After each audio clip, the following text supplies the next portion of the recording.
First watermelon of the year. I'm not really out here to talk about the garden today.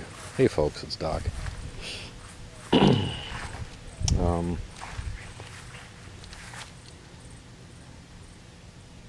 Darn. My butternut squash is dying. It looks like it's turning yellow to me. I don't know. Oh well. Hey, wait a second. I said I wasn't out here to talk about my garden. Let's walk away from the garden and I won't talk about it. I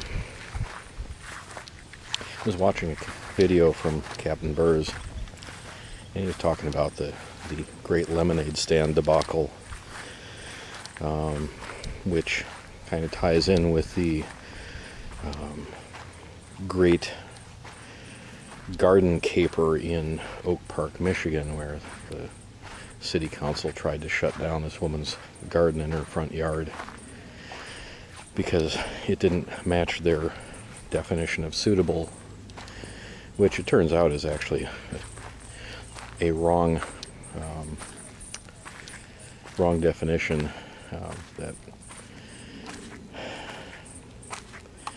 That giant turd they have for a city planner said that the definition of the word suitable is common, and I have yet to find a dictionary that uses that as a definition. Closest I've come to is a dictionary that does use the word similar or matching as an obsolete definition of the word suitable. It actually means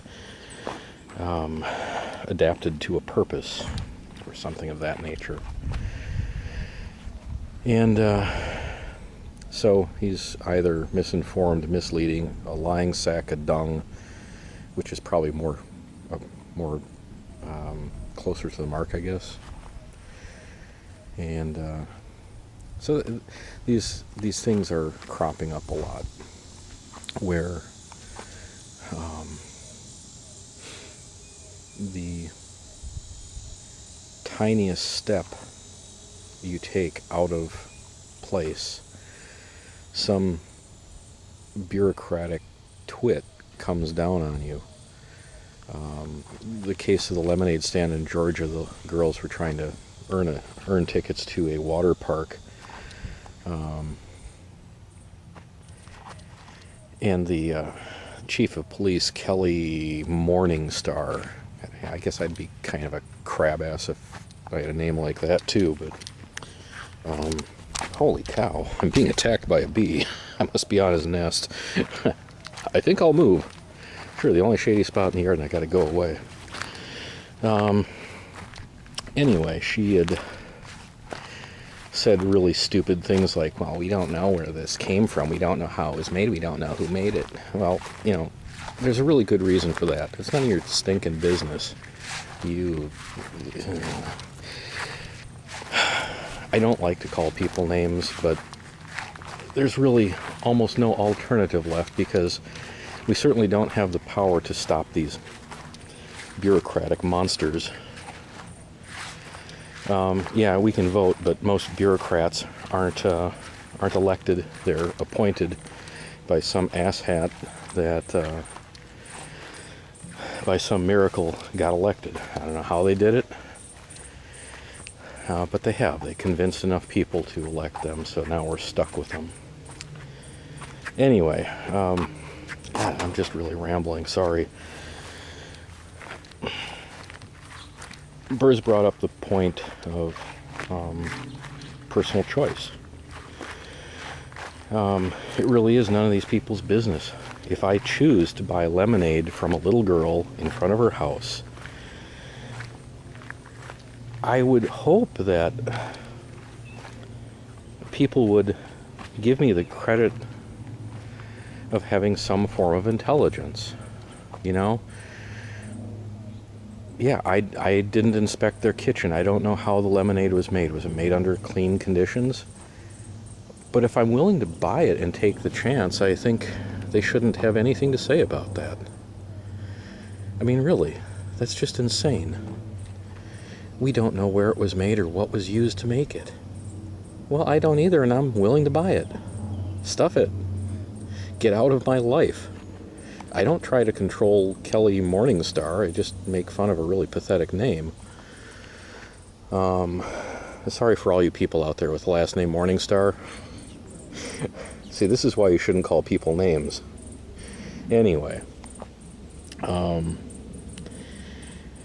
I'm just writing her name because I have nothing else to say that can touch the woman, and calling names probably doesn't do anything either, so I should just shut up about that. Let the facts speak for themselves. That's usually a better idea. Anyway,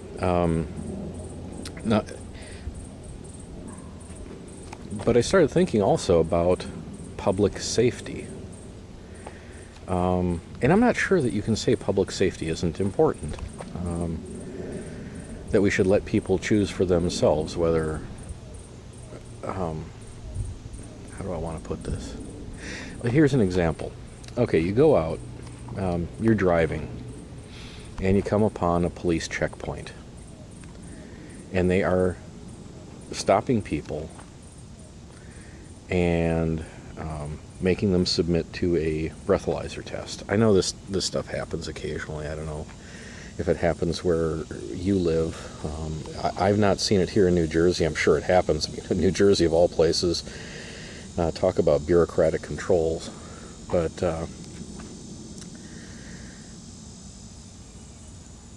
I was in favor of these kinds of spot checks because I think to myself, what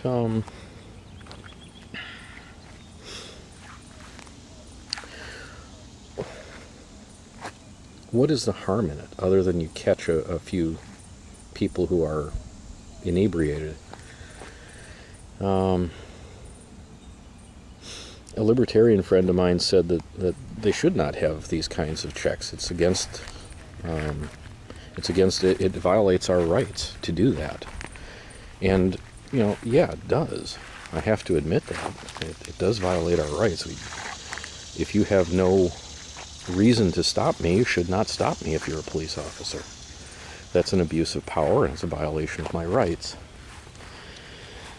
But I also think, well, what about the guy that gets in his car drunk, drives down the road, and smashes into a car full of, a family, and kills maybe a couple of the kids and injures the father or mother, whoever is driving, whatever.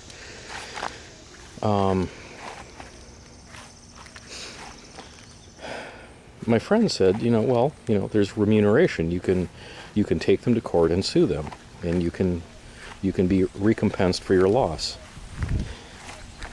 But how do you get recompensed for a life? How do you get recompensed for a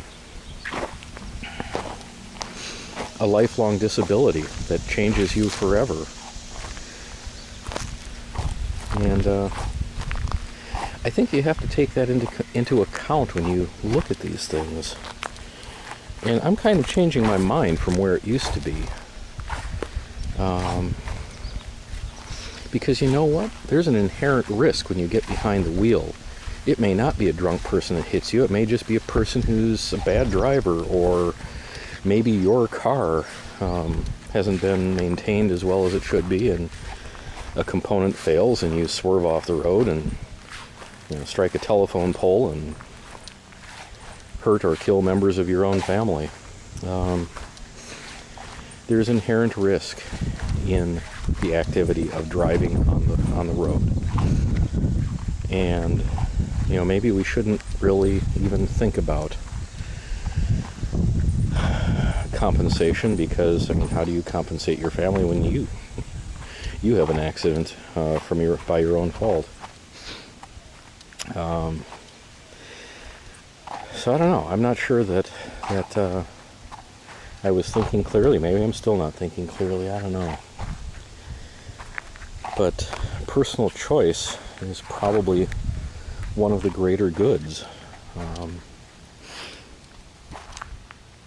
Everybody benefits from personal choice. And I think anything that can increase personal choice will increase liberty and therefore increase your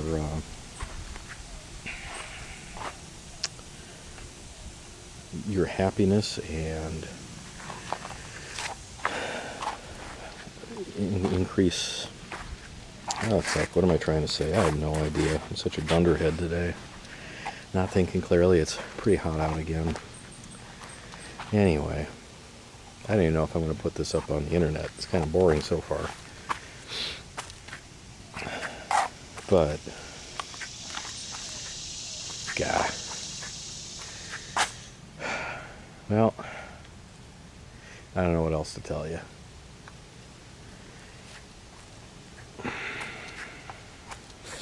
I can say definitely that this assault on personal liberty really ticks me off. I mean, I heard somebody say about the what was it, the lemonade stand? They were all you don't blame the police for this, they're just doing their job. And I know cops they don't have the greatest job in the world, but, hey, if you don't like what you do something else. And I think this, they're violating a law, and I think his big point was, if you allow these kids to do this, then some guy who is a scam artist and just, running a fly-by-night business will sue the city if they try and stop him based on them letting this child go without, letting this child go, getting a piece of glass off the ground. I don't know how beer bottle glass got out here, but just throw it over there. And I think that's fallacious in a way. Maybe the fallacious is the wrong word for it, but I mean, really, you don't think a judge or holy cow, another I'm being attacked by these really large black wasps back here.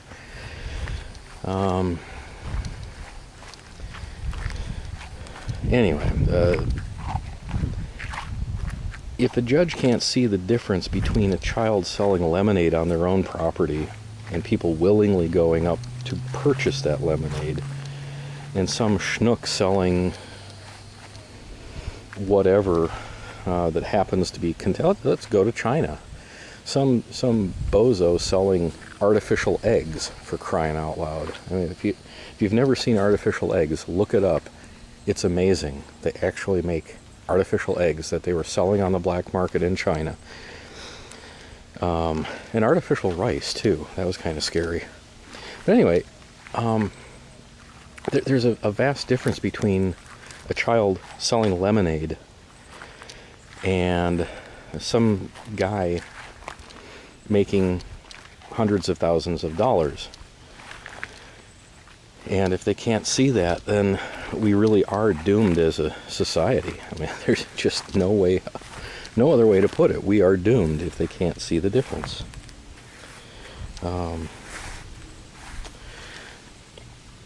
So, hopefully, they will see the difference.